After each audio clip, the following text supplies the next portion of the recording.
The Catholic Church in Malaysia launched the Perjalanan Salib on April 3rd at the Cathedral of the Sacred Heart in Kota Kinabalu. This marks the start of an 18-month spiritual pilgrimage across all non-archdioceses and dioceses.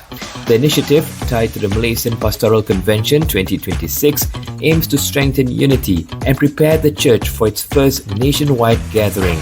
During the launch, 9 hibiscus-adorned crosses symbolizing faith, unity and Christ's victory were blessed and sent to their respective dioceses.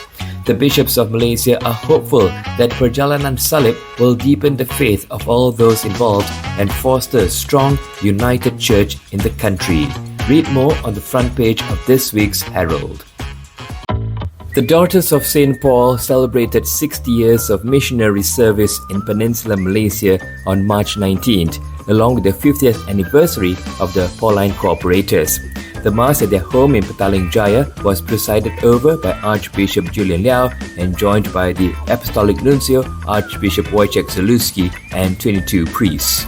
Since establishing their home in Jalan Gasing in 1968, the sisters have actively used media for evangelization, supported by lay collaborators in various outreach efforts.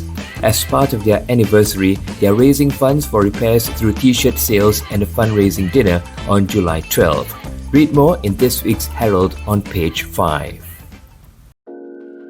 Catholics from across the Kuala Lumpur Central District came together on March 22nd for the Jubilee Walk, a spiritual pilgrimage that included Mass and reflections on the Stations of the Cross.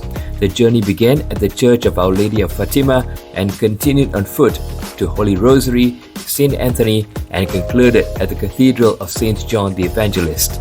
Archbishop Julian Liao and several priests led the faithful in prayer and reflection, encouraging deeper devotion and a renewed sense of unity.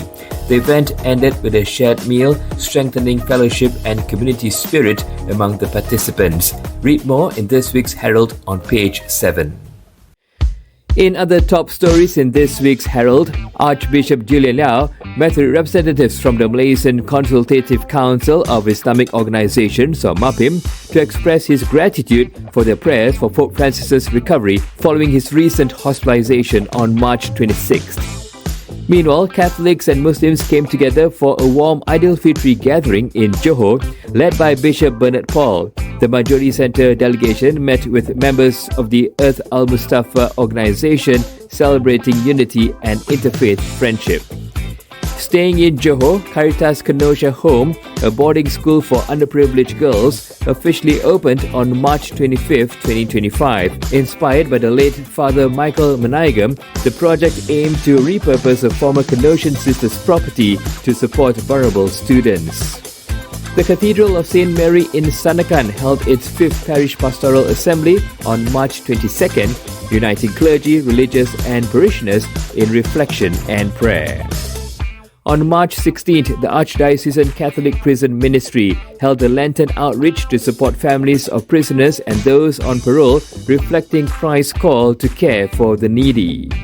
The St. Anne's Youth Ministry recently hosted a digital talk at the Minor Basilica of St. Anne in Penang. Led by Erwin Joseph and Jason Teo, the session explored faith, technology and responsible digital engagement.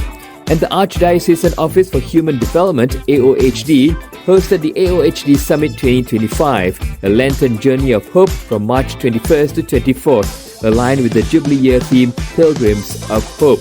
Find out what went on during the summit on page 12. All this and more in this week's Herald. Get your copy at your parish this weekend.